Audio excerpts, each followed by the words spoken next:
We're gonna get started. We got Louie back. Excited to have him. This is what, third, fourth time in the I office. think, I don't know, at least they're. He's like two men. No, this is good.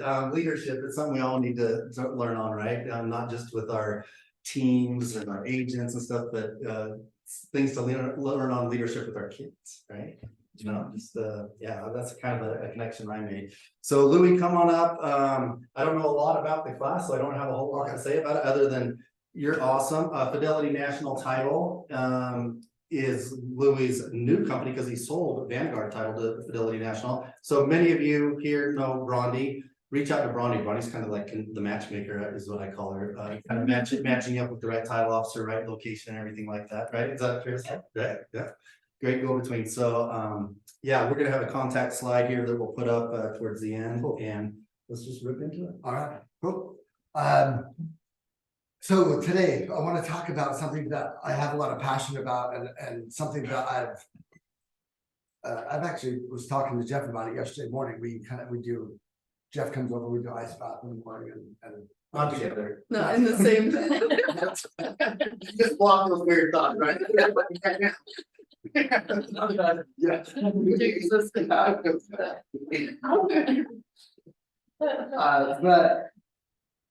So I came across this video on YouTube a couple weeks ago. I don't know, maybe about a month ago now, and I was just listening to it, and it's 27 minutes long, but this guy goes on and explains all these things that a person should do in order to achieve the things they're looking for in their life. And as I was listening to this video, probably 15 or 18 minutes into it, it got me really emotional because everything that he said in this video, I had actually experienced in my life. That at some point during the downturn of the market back in 2007, I started making adjustments in my life, and I had done all of these things that he had said, and just happenstance where I read something or what I had been thinking about something for a while, and then kind of made a decision that, and anyway, so we were talking about this, and this, what I want to talk about today is leadership, and when I was talking about leadership is you know, leadership is the number one attribute, really, that the number one skill that we need to be focused on, in that you lead yourself. And if you can't lead yourself and inspire yourself to do things that are hard for you to do, it is impossible for you to get other people to do hard things. And when we think about the industry that we're in a sales industry, that you know, if you're not creating a new relationship or a new deal, and if you're not doing it, nobody's going to do it for you, right? Like, this is it. And I remember in 2007, I was new into title. I had only been in the business since, you know, I got in June of 2003, and in 2007, when the market started taking a downturn, my friend Mike Brown was, you know, pretty nervous about stuff, and he was my partner in the title company at the time, and he was saying all these things about how hard this market's going to be, and worried about what I was going to be doing because I was new in the business, and I wasn't really good at sales, and I wasn't, you know, there was a lot of things that I wasn't good at then, but I remember him being really worried, and then I remember it worrying me a lot, and thinking that I have to change or I have to adjust, otherwise this is a job that I'm not going to have, you know, I'm not going to do well, and I'm going to force myself out of this business. And the first thing that I want to talk about as far as leadership is that is casting a vision, is having a vision for what you're going to achieve. And I'm talking about a vision. I'm not talking about a dream. I'm talking about, if someone said I had a dream about something, or someone said I had a vision about something, I think those, to me, those words mean two different things, right? I'm not discarding dreams. I think dreams are important, but when we say a dream doesn't, to me, doesn't have the impact of I have a vision of what's going to happen. A vision to me is the indication of what is, you're predicting what is going to occur in the future. And you have a high confidence level of what's going to happen. And so you call that video that you saw in your mind, you call that a vision and not a dream. That makes sense? Mm-hmm. So you have to have a vision of what your life is going to look like. And you have to be, and it has to be inspiring to you. Otherwise, then it has to feel you and it has to wake you up in the morning, and you have to want to overcome and you have to look at, you know, it has to help you to rid yourself of your bad habits. It has to, that vision has to be so clear that giving up bad habits is pleasurable, is a good experience, because you know that when you stop doing these things, that it means that this vision that you have it becomes closer to the reality of what your life is. This makes sense? Mm-hmm. Like, you have to have a vision of that. And I say this is that, like, it has to be detailed, and what the outcomes that will come from that in your life. And I'll give you just an example of just in my life in that moment and what I looked at. In that moment, I had I had 3 kids under the age of 5. My wife, we were at home, and she didn't work at the time, and didn't have a job outside the home. She worked, right? Having 3 little kids under 5, that's a big job. And but when Mike talked to me about the market and about how this is going to be detrimental, and in a lot of ways, one, I had a vision of what it looked like if I didn't do anything. If I just stayed the same and just said, I'm just going to keep on going and doing what I'm currently doing.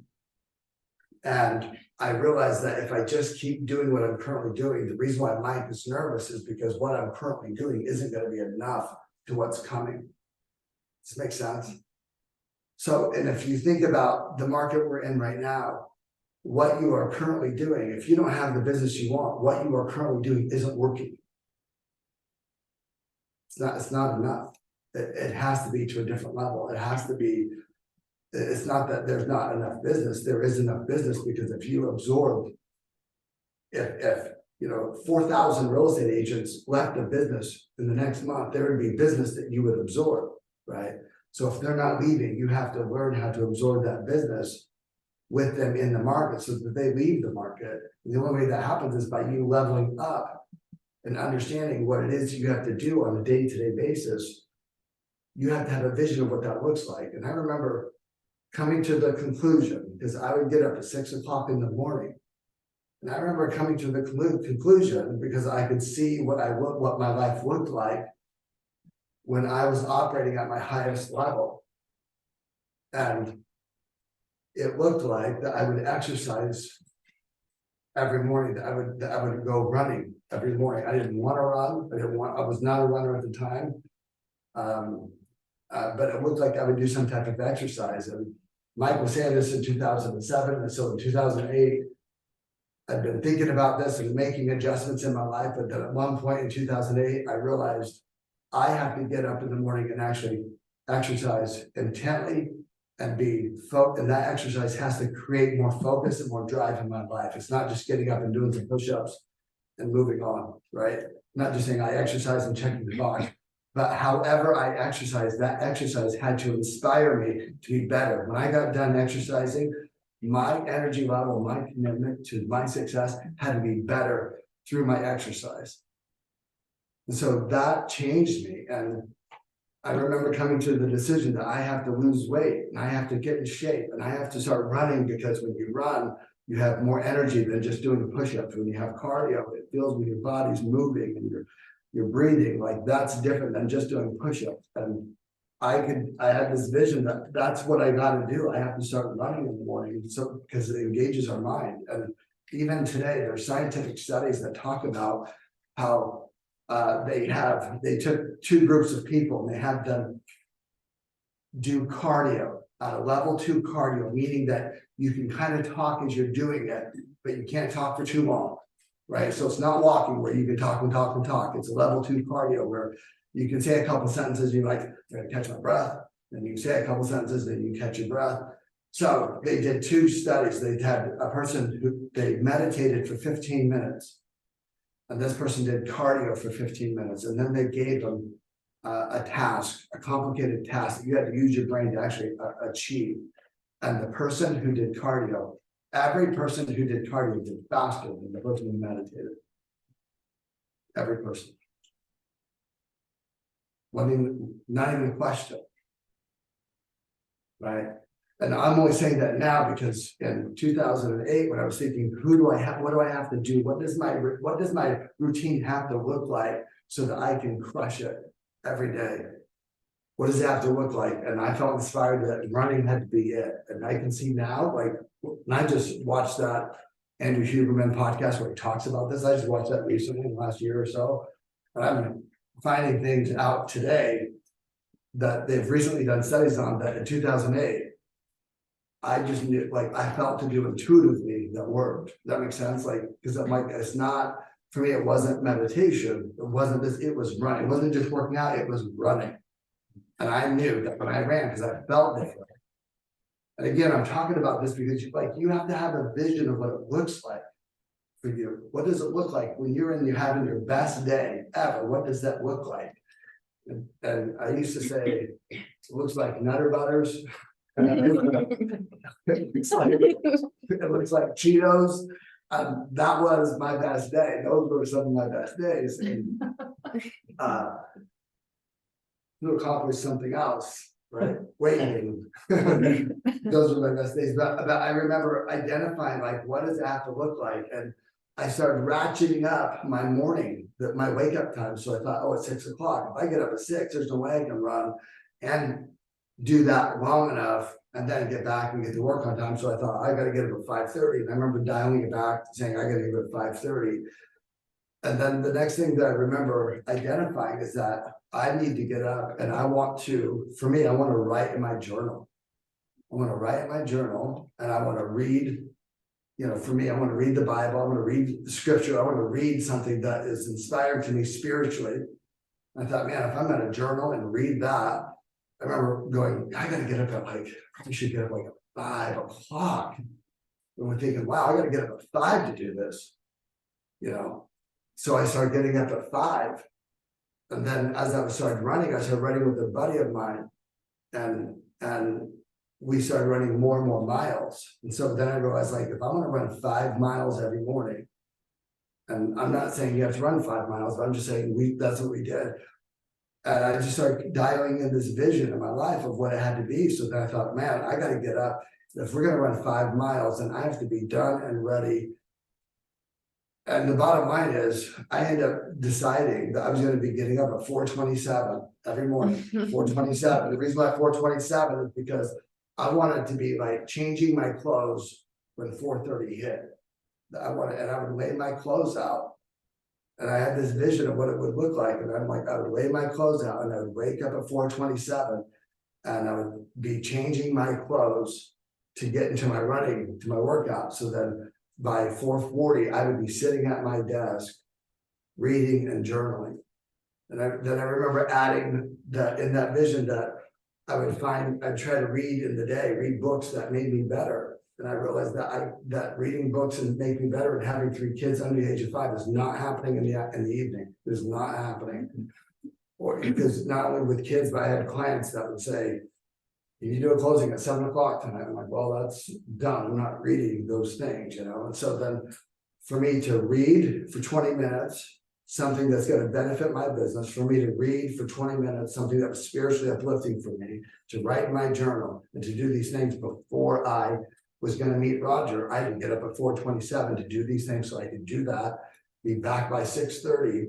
Because it was important for me to have breakfast with my kids. Because I'm like, when I have breakfast with my kids and I spend time with them in the morning, that it empowered me in that day. It empowered me. And I felt like, because oftentimes I would work through the night. I wouldn't get home till 9 or 10 o'clock or 8 o'clock and the kids are already in bed. I'm like, I need to spend time with them in the morning because I never have a client that says, can you close at 6:30 in the morning? That just never happens.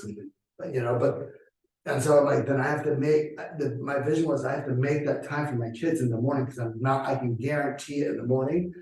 But I can't guarantee that I'm gonna get it every night.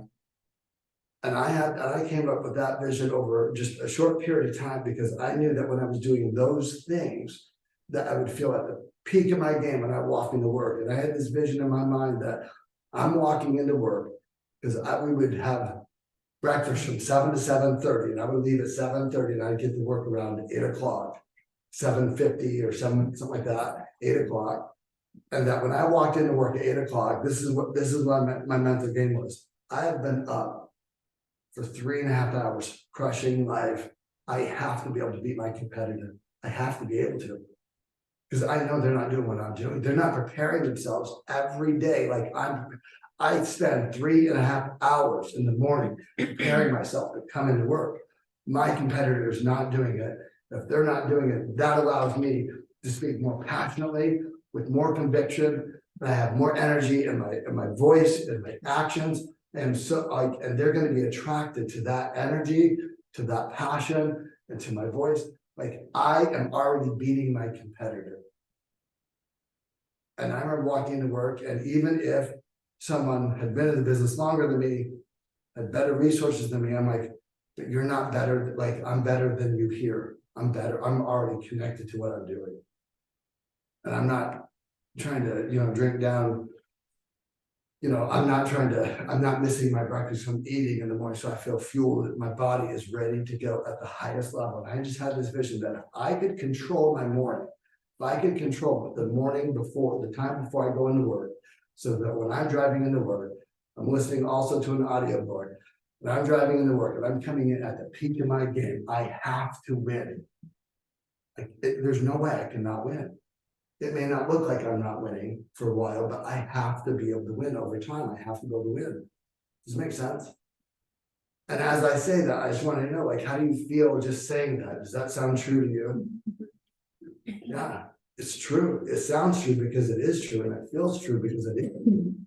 And so when you have a vision of what your life looks like, and it's not just a goal, it's not just like the vision has to be about the work that creates the outcomes. The vision is not about, this is what it looks like. The vision is about the work. Because if the vision is just about the outcome,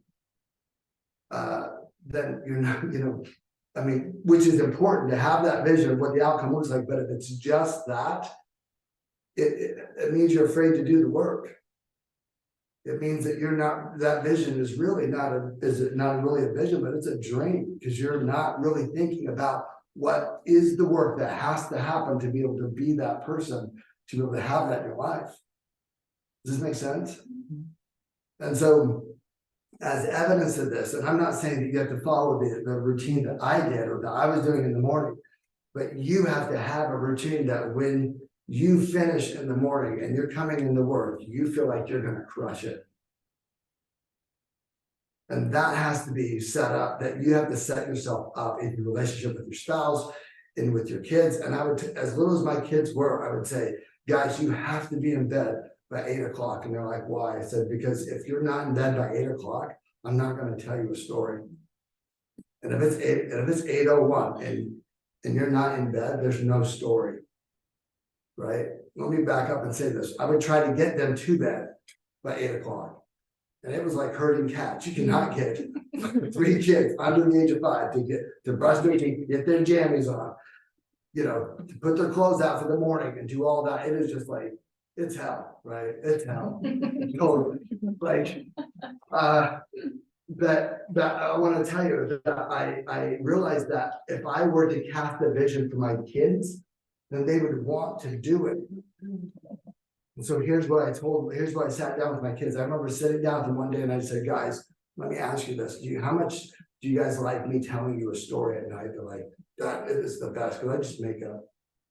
I don't read a story. They would read them. I'm Harry Potter and all this stuff. I'm making stuff up. And I'm like, Dad, tell his. I'm acting it out, and, crawling into the bed or whatever. And so I tell my kids, I said, look, here's the deal. If you are not in your bed and my watch says 8:01, I do not tell you a story. End of discussion. So if you want a story, you will be in bed. And they're like, well, can we get out afterwards to use the bathroom? I'm like, maybe. Like, well, I remember Zoe going, well, like, what if we have to throw up? Like, okay, if you have to throw up, you can come out. She's like, okay, but what if I'm bleeding? I'm like, okay, if you're bleeding or throwing up, you can come out and it doesn't. Okay. What if we're choking? Okay, bleeding, throwing up, or choking, those are it. Outside of that, you don't come out. But I told my kids like at 8:01 p.m. I'm gonna walk, look, and if you are, or 8 o'clock or 8:01, if you are not in your bed, there is no story. Right? And then I asked them, like, why do you like it when I tell stories? And then they told me why they liked it. And so what am I doing for them? I'm helping them to cast the vision, what it looks like when they're on time. And I said, now what happens at 8:01 if you don't? They're like, well, we don't hear any of those stories. I'm like, that's right, that's just how it works. Well, but could we get like one, like, what if we're, that's what I was like, but what if we're throwing up and it's 8:01? Okay, throwing up, 8:01, you get it. So I know this is just so funny to me. But my point is that they had a vision of what it would look like if they were in bed by 8:01. It wasn't a rule. Their life was different. I'm emotional saying this, but their life was different if they were in bed by 8 o'clock. The quality of their life was different. And little kids know this. And literally, we did not, and I'm not joking. In the beginning, it was like herding cats, but then I would just ask them a question. And then I said, okay, do you guys never want to miss the 8 o'clock? No, we would never want to miss it. I'm like, because I have a plan. If you want a plan to never miss the 8 o'clock, okay, what's the plan? I'm like, the plan is by 7 o'clock, you have your jammies on. I said, so now let's imagine, let's role play this. You're playing and you're doing this, and you don't have your jammies on and your clothes laid out, and it's 7:58. Do you have enough time to brush your teeth? They're like, no. I'm like, so just create the rule, 7 o'clock, jammies on. They're like, okay. I'm like, and then the next rule is by 7:30, your teeth are brushed. Like, okay. Like, so if your teeth are brushed and your jammies are on and it's 7:58 and I yell downstairs, hey, you guys got 2 minutes. I'm like, let's practice. Could you get up in your bed and ready to go for the story before 8 o'clock? They're like, no, that's easy. I can run so fast right now. Like, so easy. So we practiced it. I'm like, this was so easy. I'm like, great. So what times are important for you? And they're like 7 o'clock and 7:30. That's right. Those times are important. Because if you do it those times, you'll for sure have enough to do it, right? They're like, yeah. So all I had to do was literally, and I did this, and I even told Viv, I said, watch this. And then one night I just said, hey, mom, what time is it? She's like, because nobody had their pajamas on, it's like 7:15. And she's like, it's 7:15. I said, wow, it's 7:15, huh? Do we have anything going on at 7:15? One by one, they run away and they go get the pajamas on. Literally. Same thing would happen at 7:45. I know they didn't brush their teeth. I'm like, mom, what time is it? 7:45. 7:45. Let me go brush your teeth. They're brushing their teeth. They're doing it. Like, why did they do it? Because they had a vision of how that changed their life. They had a vision of how that was improved the quality of their life. And all they needed was a reminder at the time. And they were already committed to it. Does this make sense?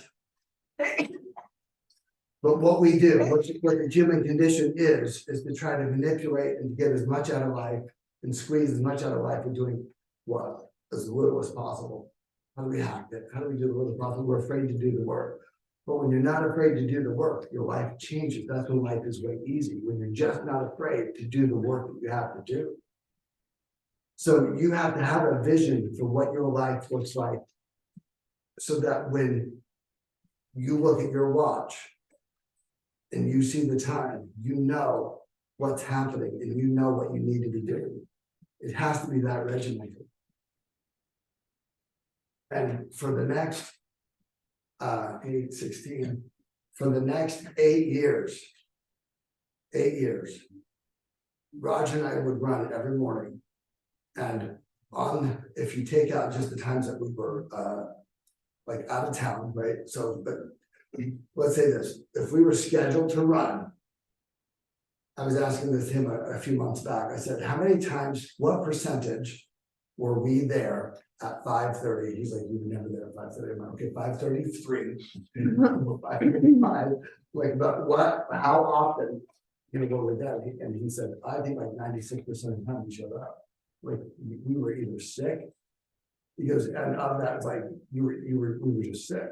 That's why we like the other 4% like sick or just so exhausted, but we were there like 90, high 90s, mid 90s, easy, of showing up and doing that.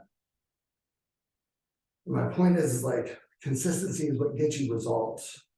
And a leader who doesn't have a vision cannot be consistent. They will never be consistent because they don't understand what they have to do consistently.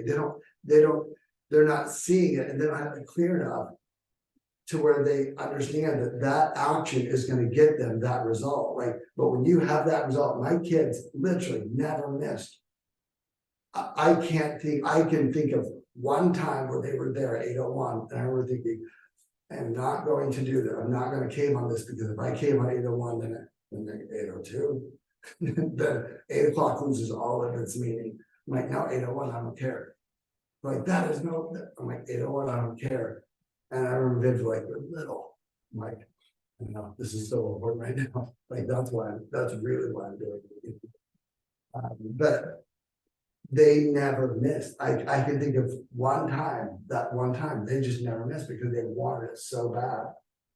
And so when you say you have a vision and you talk about it, but you're not willing to sacrifice for it or to be disciplined for it, you don't have a vision. You have an idea. You have a general idea of what it would look like, but a true vision with a purpose. And I say vision, I'm saying a vision, it means that there's a purpose behind it. You can see it and you can see what it accomplishes and impact your heart and you're willing to sacrifice for it. And that's why it has to be literally that clear.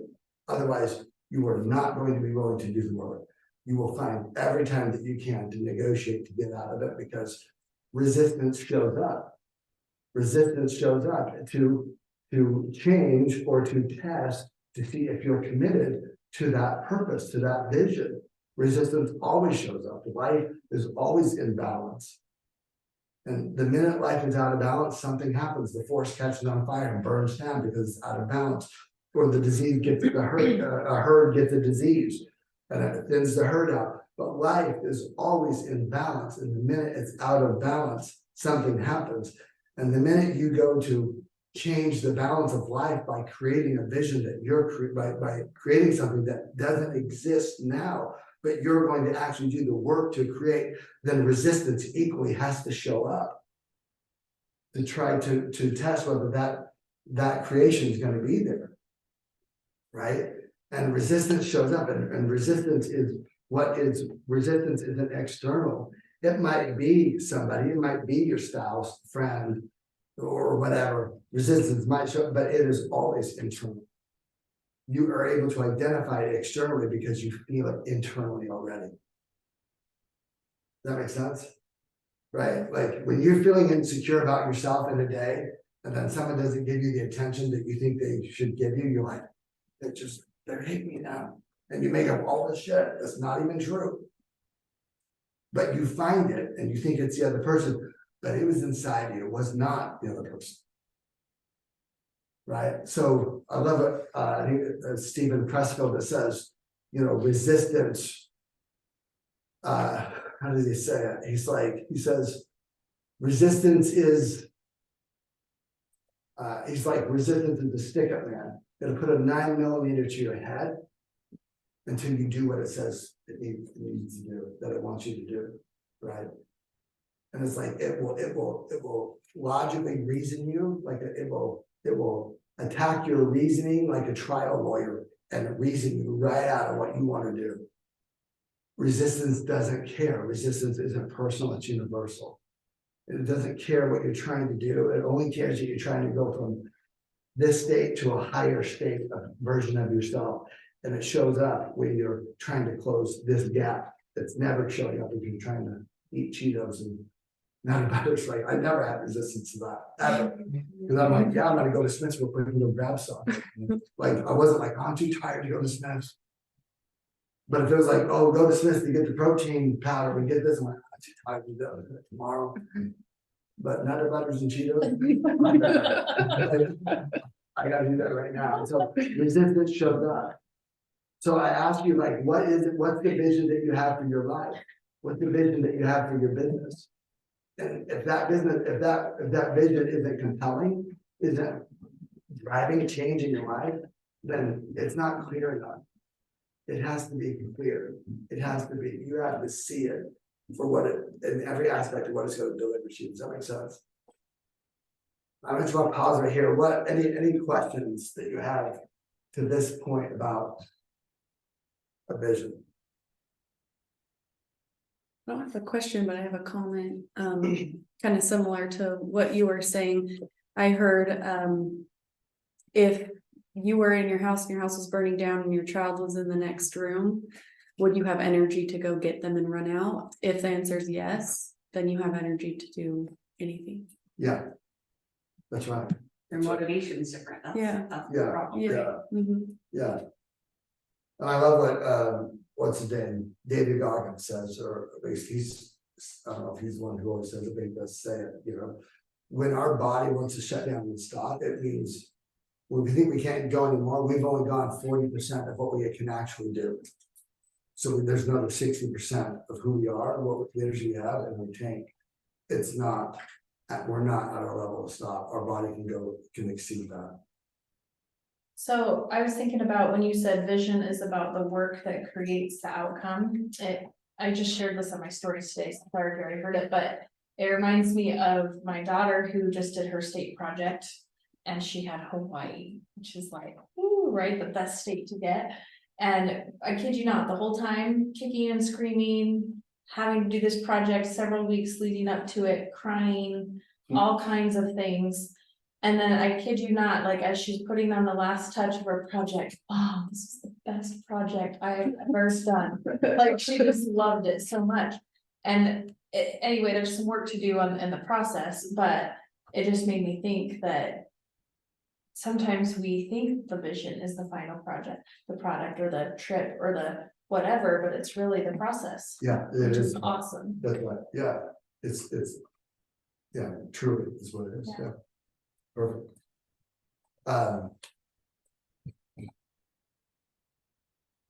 Yeah, anything else? Any other questions? Thoughts? Disagreements? Hey, I have new morning and bedtime routines, so I'm happy I got something on. Yeah, totally. So, and recognizing that, going back to what I realized is that I realized it was hard for me to get up in the morning. And I just started finding out what time do I have to be in bed to get up in the morning. I'm like, okay, so I have to create this. So why I created the 8 o'clock, because I had to be in bed.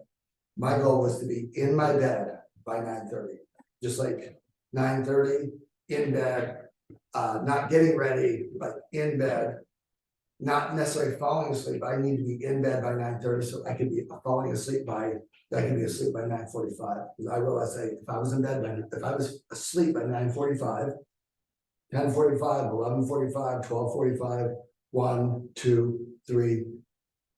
Like I needed, 4:45, which is not happening, right? That would be 7. I needed 6.5 hours of sleep. If I had 6.5 hours of sleep, and sometimes I was getting bed by 9:15, but 9:30 was the latest I could be in bed. 9:15 was, I'm like, if I could hit 9:15, have my clothes laid out, and by 9:15 I was in bed, worked. Like it worked great. And that's why my kids had to be in bed by 8:30, because if I wanted, I needed that time to get ready, or Viv and I need to talk about something or whatever, like then that gave me 45 minutes, maybe an hour to have that time, because I had to be in bed, ready to go to sleep by 9:30. That makes sense? So that dictated the 8:30 shutdown. You know, lockdown, really. Unless they're throwing up. Yeah, don't have feeding or chilling, that's it. But that's what promoted that, that's what caused that to come up to that point, because I'm like, that was it. And when I was doing those things, and in this video, I'll share the video, I'll send it, and you can send it out to everybody, but the video, in that video, you know, what he says is, he says, the most important thing that you can do is to win the morning. It's the most important thing you can do. And he says, it's the most important thing, so, because when you can win the morning, then what it does is it builds your resiliency, so when something negative happens, you can see it through a more positive light. And you can realize that you can get through that too. But if you don't win the morning, you're not winning, you're not gonna win the day or the night. Does that make sense? And I realized, like, morning, I had to win it, because here's what I realized, even if I did that stuff at night, it didn't do me any good the next day. Because I tried doing it at night, I was running at night, and I never woke up the next day going, man, I'm gonna walk to work and I'm gonna crush it if I got up at 6 and then just got ready and went to work. I never felt that way. I felt way different doing that in the morning than doing it at night. That makes sense? And I had people who wanted to schedule meetings, whether it was church or scouts or whatever, and they'd say, the meeting's gonna start at 8:30. I'm like, no, I can do it at 4:30 in the morning. I can do it at 5:30 in the morning. I'm not doing it at 8:30 at night. I'm not doing it. I can do it at 4:30. Why don't you want to do it at 4:30? They're like, why don't you want to do it at 8:30? I'm like, for the same reason why you don't want to do it at 4:30. I got in bed. I'm like, that's ridiculous. I'm like, well, so be it. Like, it doesn't, you know, but that's like, I couldn't negotiate that. Does that make sense? And I realized that on like Sundays was an easier day. Sunday, it was easier for me to get in bed on time on a Sunday than a weekday. So then on Saturdays and Sundays, I would try to even get to bed a little bit earlier. So in case during the week I couldn't do it, I was getting that sleep, but I had to nail it. On those days, I try to be in bed by 9 p.m. Like, I gotta be, if I'm in bed by 9 p.m. and I'm catching up on that sleep, then it's helpful. Makes sense? But all of that was because what I believe that if I got up and I felt that way every day, there's no way I can't win in the market. In this market, in this declining market, where, you know, it was the worst real estate market in the history of real estate since the Depression in 08, right? And as evidence of that, like in 08, I did more business in 08 than I did in 07. I did more business in 9 than I did in 8. I did more business in 10 than I did in 9. And I had my underwriters calling me and saying, what are you doing? I'm like, crushing it. Like, just doing it.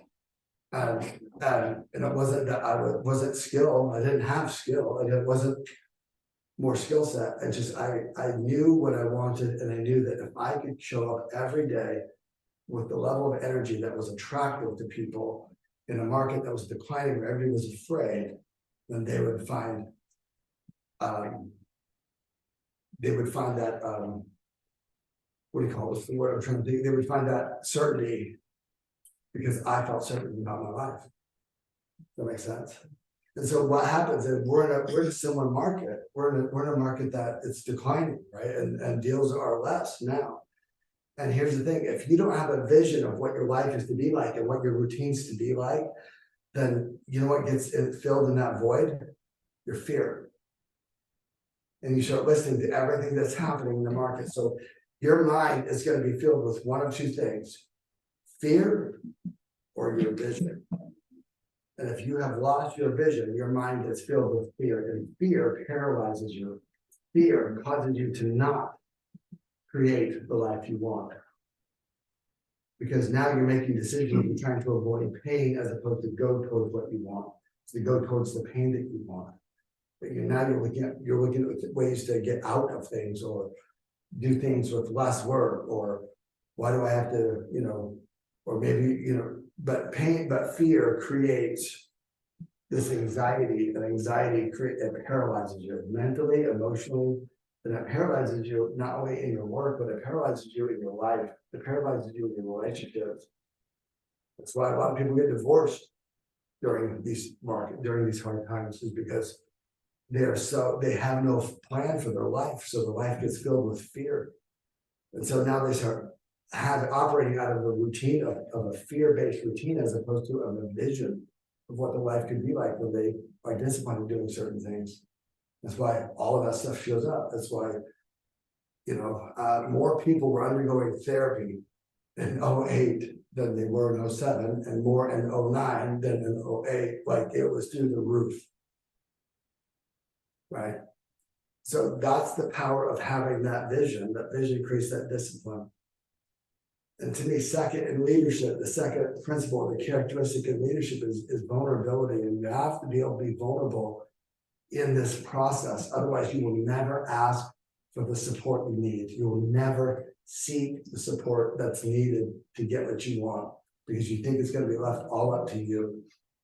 And vulnerability is not a weakness. The vulnerability allows you to see the weakness. Does that make sense? Like, vulnerability someone that's vulnerable doesn't mean they're weak. It allows that person to see the weakness for as it is in reality. And then that seeing it as it is in that reality, then it gives them the courage, and recognizing the magnitude of that weakness, then it gives them, and with a strong vision, it gives them the courage then to ask for the support and help that they need to overcome that weakness. Does it make sense? So vulnerability is critical in leadership. And we think that the leadership, when we think of leadership, we think of like Tony Robbins, at least I do. I think of like Tony Robbins, or George Patton, these people that are just like kick ass and take names. But that's a part of it. That's a part of it. That's what you see on the outside. But deep down, if they're not vulnerable and identify and being able to see their own weakness, where it needs support and where it needs help, they will never be that person that kicks ass and takes names, ever. So there has to be moments where you're asking people, and sometimes the leadership or the vulnerability that you need is, there's a question that I started asking that was very helpful for me. And the question was, when I would meet with people, I'd ask them, what do you think I'm missing about my business? What aspect of my business do you think I'm just missing it? Because I know what everybody does. If I stand up here and I'm talking like I'm talking, it is the human condition to pick apart anything about me in this. If I'm saying things, you're going to go, oh, gee, that shirt isn't even button right or something. You're just like, you just start it's that resistance, because what I'm saying is so true for you. It's so true for you, then resistance immediately shows up within you. And then you want to discount what I'm saying by looking at a flaw that I have, so that you don't have to do the very work that is actually calling to you in this moment. Does this make sense? That's resistance. And so vulnerability, if you're not vulnerable, then you will just listen to resistance, as opposed to saying, I don't even know how to do that. How would I do that? Or you try to create a story in your head that you actually do what the person's saying, but you don't do it. If two people saw what this person's doing, what you're doing, like, that's not even the same thing. But your mind is going to try to match it and make it that way because it avoids the word. That makes sense?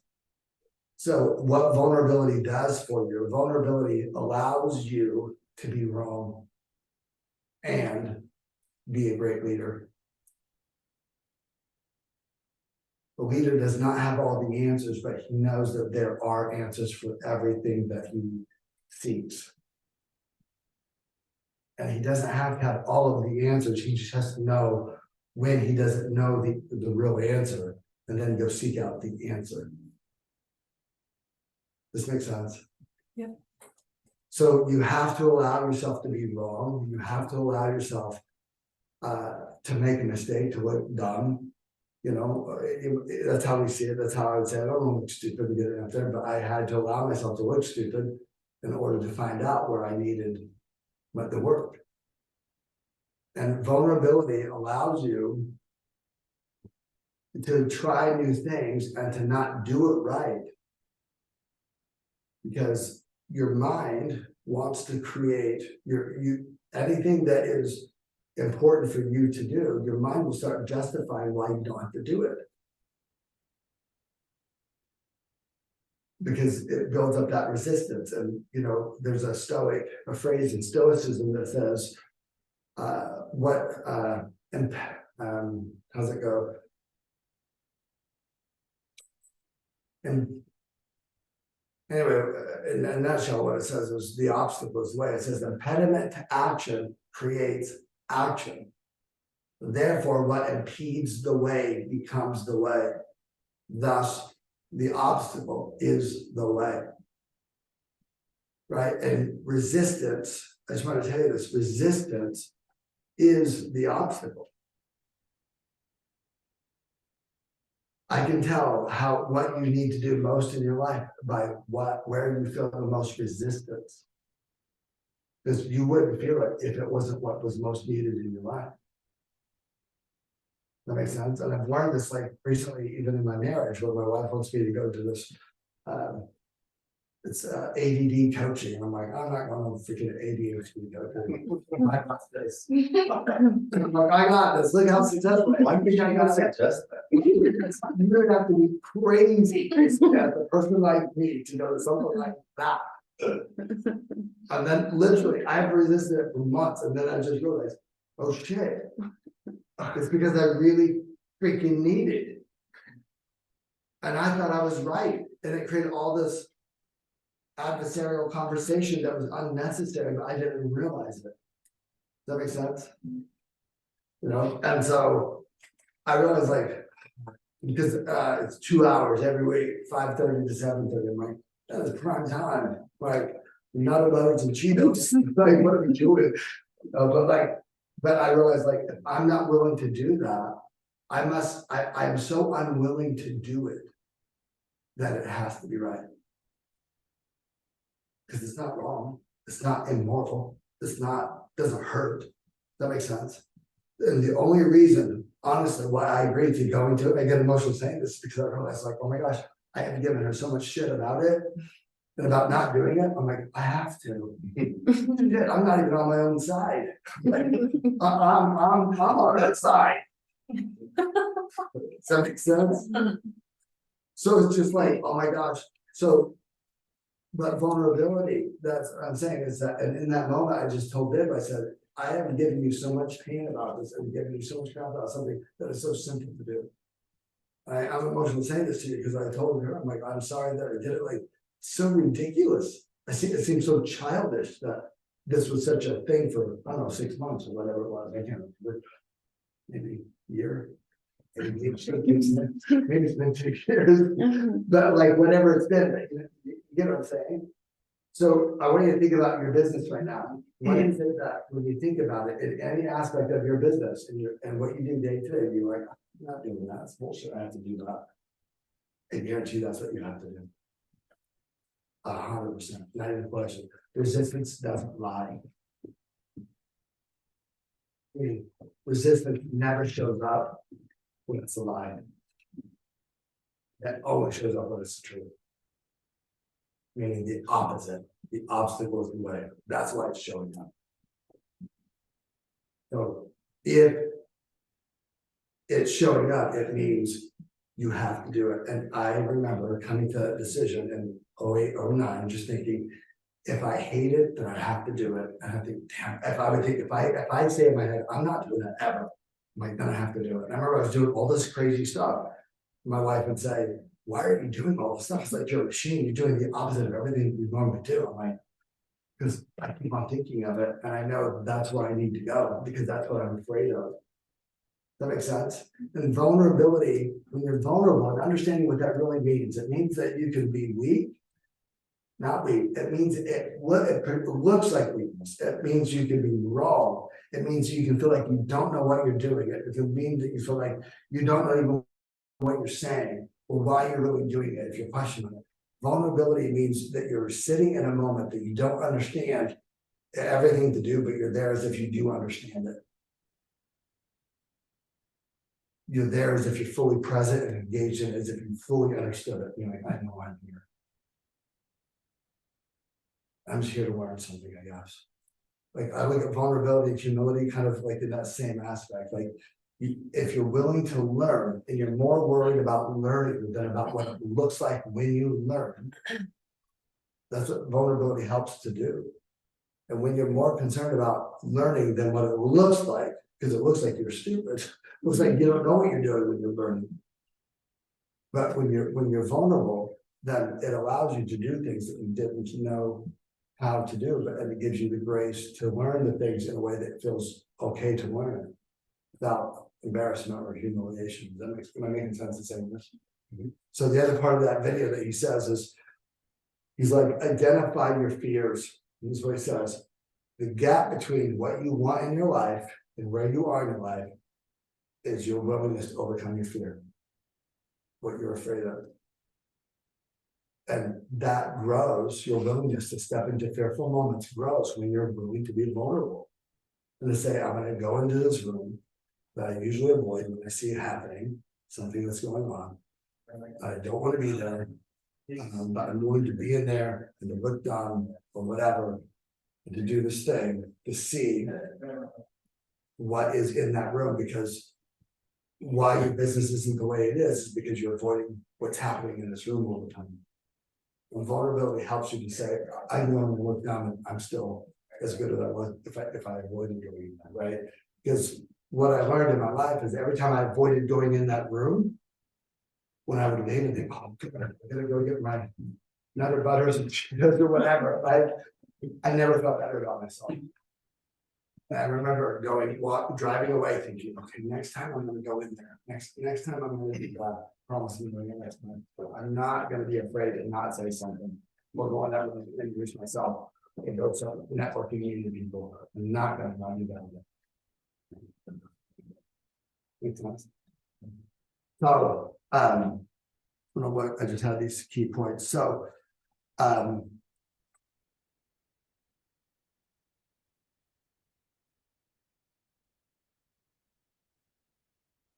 yeah, so the other point is I would say integrity in your leadership, like integrity in what you're doing and why you're doing it. And don't allow yourself to talk yourself or to give yourself an A+ on something that you know is a B-. Like, acknowledge it for what it is and not to try to make yourself feel better by or downplaying what happened in the situation. Yeah, but they were a terrible client anyway. Or yeah, but I hated working with them, so I'm glad I left. Or like, don't try to make it better. Just say it for what it is. And that's why, again, I'm going back to vulnerability is so important, because when you're vulnerable, you're not afraid to say it like what it is. Yeah, they left. I'm sad that they left. Like, and I kind of screwed that deal up. And they didn't want to close with me or whatever, right? Like, whatever it is. But allow yourself because if you don't have integrity and identifying your day and whether your day was a day that actually that you did the things that you're going to do to crush it or not, if you justify, if you negotiate your integrity, you identify days that were not days that you actually did the things that would make your life better. You will negotiate it and say that it was, and then when it wasn't, and then your life doesn't change, you're talking yourself out of doing the very things that are actually going to change your life. Does this make sense? Mm-hmm. But when you do it with integrity, then you start to realize ways that you can do it better or ways that you can to improve it. But without integrity, without seeing it for what it really is, saying it for what it really is, you'll never find the edges that need to be smoothed over to get to a better level to where you're at.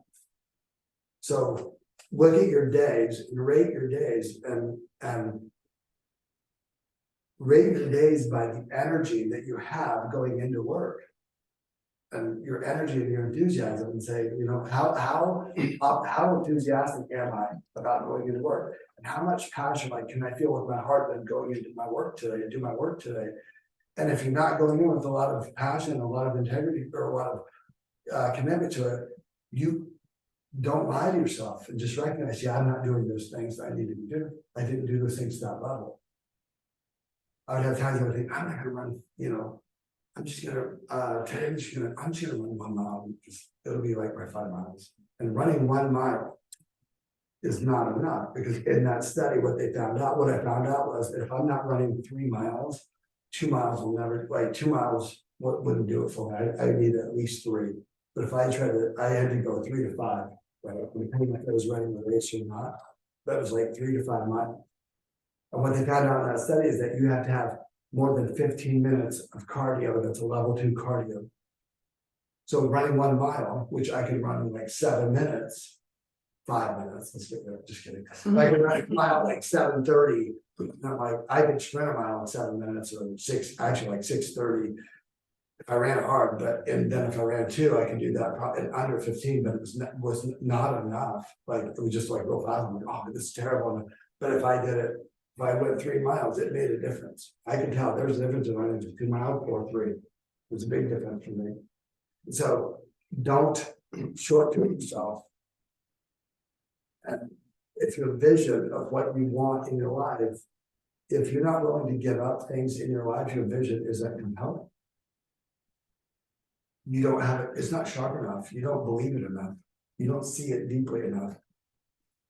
And lastly, I'll just say this, is that I remember having all of this in play.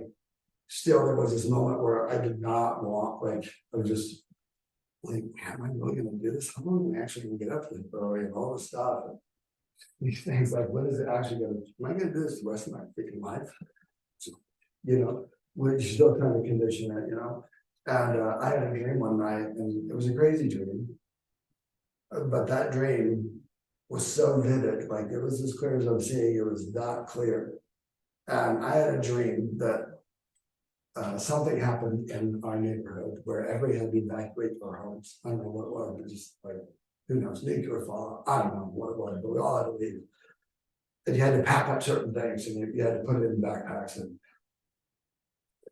And we're packing up our stuff, and we're all walking up to this up Israel Canyon or something, we're doing something, and Zoe, my daughter, oh my gosh, this is so funny. I just changed my screensaver, but that's what she looked like about it. She had a baby in a couple months, but it'll be our first grandkid, so that's awesome. But it's crazy. I'm telling you, I'm seeing the picture of my computer. I'm not even public cloud. In that dream, Zoe said to me, "Hey, Dad, how come we don't have enough stuff like everybody else has to get through this?" I just remember getting super emotional in my dream, like as clear as I just said, "Well, because I'm afraid to ask for business, and I'm afraid to talk to people. So that's why we don't have this stuff. It's not going to be good for us for a while." In my dream, I said that. I woke up crying. I'm just like, F it. I don't care anymore. I'm not dying. I'm not going to go through this life. And her saying, "Why didn't you just ask them?" So because you didn't ask somebody for a deal, starving. We will get one, whatever it is a day. I'm like, yeah, that's what it is. I remember crying. Just thinking, I'm never going to do that. That dream was so vivid. It created a vision in my life that I am not experiencing that for sure. And I am doing whatever it takes so that my family has what they need. And that dream changed me. And I know that I wouldn't have had that dream had I not started stacking it by doing the other things I could already control. And that dream was a product of everything else that I had tried, that I've been doing in my life. And I just thought, I'm never going to disappoint her, ever. I'll disappoint my boys, I don't care about those. They didn't sign it. Not have shoes, I don't know, whatever, but like, she's not, she will have everything. And that changed me. And without vision, it says it right in, I think it's in the New Testament, it says, without a vision, people perish. And your dreams, what's possible for you, will perish without a vision, because we will not have a passion And passion means pain. You will not have the passion, the desire to experience pain. To create the life that you ultimately are capable of creating without a vision. You're not going to do it. And without that vision of that dream, like that put me to a different level. I'm like, I'm willing to experience more pain, more rejection, so that I can look in and say, we have everything we're gonna need. We're gonna be fine. And you're no different than me. I'm not that smart. I'm not that good. It's just discipline, vision, having integrity, being vulnerable. Those key traits create the life you ultimately want. So, yeah, that's it. Awesome. Thanks, Louie. That's great. Okay, guys, so check this out. He started, one of his first comments was, if you don't have the business you want, you're not doing the right things. And then you kind of brought a full circle back to that. You got to do something different, right? And then I like that you started with vision, trying to articulate my thoughts here, because what you said about how motivated would you be, or how much energy would you have if your kids were in a burning building or whatever, to go in there and save them, right? If you had a vision that clear of your business and your future or whatever, that you had that kind of urgency and sense of, I gotta do this, there is no other choice. And then Brondy had said, well, you know, it depends on what motivates you, right? That's pretty high motivation. Yeah. But I think we don't really need to look for sources of motivation. What happens when we're not motivated is we've lost sight of what's important. If you have a vision and you know what's important, the motivation comes. You don't go to a seminar and get all motivated and stuff, and then all of a sudden outline your business and everything's great. It's like, because it goes the other way. If you can outline your vision and clearly see what you want and feel it with a passion, like saving kids in a burdened building, imagine you're gonna have motivation all the time, right? And I also like when you talk about morning routines, because every successful person you talk to, high achievers, is going to talk about their 5 a.m. club or their morning routine. And if I don't do this, then this happens, right? I mean, think about that for a minute. Think of the times where you've been rushing to an appointment, and every time the light turns red and you're frustrated and you're late, you're running behind, it's like, I should have left early, and that anxiety and everything. But if you had left plenty of times, like, I'm gonna get there 10 minutes early, I'll just sit in my car, I'll check my emails or whatever, your whole mood is different or whatever. Your days can be like that, right? Like, I have to have 2 to 3 hours in the morning before I shower, for working out, for meditation, for listening to all my audio books, breath work, all those things. If I don't have that and I get up and I have to like rush out, it's almost like I started the day off procrastinating, right? And so I'm behind when I'm starting. But if I get that time before I go, like you use that example, it's like I've had a half a day before most people are getting up, right? When you get up that early, you feel accomplished. That helps your motivation as well. So think about those kind of things, because when Louie mentions, hey, if you don't have the business you want because you're not doing the right things, how many of you know what you need to be doing more of or start doing in order to have the business you want, but you're not doing it, or you're not doing it enough? All of us can think of something, right? So what's that gap in between actually doing it and not doing it? You already know what it is. And it's the vision Louie was talking about. Having the vision and being very clear on the actions you're going to get, the results will come. So anyway, that's just kind of my takeaways as I'm thinking about this. All the things you talked about, Louie, kind of coincide and they weave together. As getting up in the morning and having your vision creates the motivation. Then being a leader is as simple as being an example to somebody else, right? Inspiring somebody else. You don't need to think of it as like, well, I don't want to build a team and this and that. Just be that example that people look up to and say, I need to do more like he's doing. Okay, Dan, I'm going to share my screen here. Oh, I was going to do that before. So you guys already have Louie's contact information, but give me 1 second to share this. And then we've got a sponsor here. I'm going to call up. Did I share right? I got. Oh, you're not on it? Boom. There's Louie's contact information. And this is Dan. Dan Allen is here with RoBUS Mortgage. They've been in here before. Welcome back, Dan. Thanks. He's going to pass out some flyers here. So he's gonna tell us a little bit about RoBUS Mortgage and what they can do to help you guys with your business. And thank you, Dan, for bringing lunch for those that are here in person. So take that QR code and grab that information. And Dan actually had shared a PDF. I'm gonna try and do this real quick for you, Dan. Yeah. So you can have your, your talking points in front of you. You gotta pull it up from me now.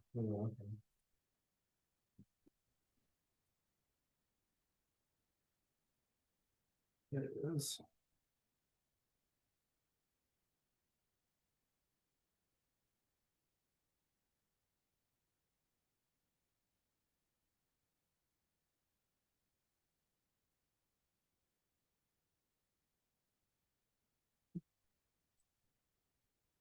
I'm not sure if it worked on a PDF. Well, PowerPoint. I'll still do it as long as I share it right here. I shared that screen, so let me pull it up that way. Yeah, you can just kind of scroll it that way. Okay. It's on that screen, so you'll just have to. All right, sounds good. So yeah, I'm Dan Allen. I work with RoBUS Mortgage. We're a local broker just in Murray, Utah. I've been doing loans for 13 years now. And yeah, the owner, Jonathan Miller, who came and presented about a month ago, he's been doing it about 30 years. Company's about 5 years old. We're a direct lender, so we can fund our own loans for about 70% of our deals. And then we broker out the rest. We're averaging about 10.5 business days from app to clear to close right now. So we're about the fastest you can possibly get. We run very low margins and overhead, so we pass that on to the consumer. Our rates and fees are the best you'll find out there, comparable to what you'll see City Creek advertising up on the freeway. So we're a lot cheaper than a lot of the big direct retail lenders in the area. We went over some of our, more unique niche products last time in depth, like the no income loan on a primary residence. And then this one we actually didn't know about yet. This one is new since just a month ago. Okay. Yeah, so it's called buy before you sell, and it's just like it sounds like. So, it's saying 56% of buyers, have to sell their old home first. And you guys all know how stressful that can be, timing the two closings like 1 day apart, then they gotta hurry and move everything out. So this is kind of like a workaround for that. So they do the initial, valuation of the property that they're selling. They'll give them up to 75% of the value in that equity as like a bridge loan. It can go as a down payment for the new house. And then the coolest part, I think, is they can remove that debt to income ratio for that mortgage on the house they're selling for the approval on the new loan before it actually sells, which I get buyers venting their frustrations about that to me all the time. It's like, well, I'm going to sell it like a week later. Why do you have to count against me? We have to explain, well, we don't know for sure it's going to sell, blah, blah, blah. So we can't approve your loan now. So kind of went over all that. This is just an example of like the math. So if they have a mortgage already, that goes against their max that they can borrow. And then they close on the new loan, and then that gives you as like the listing agent.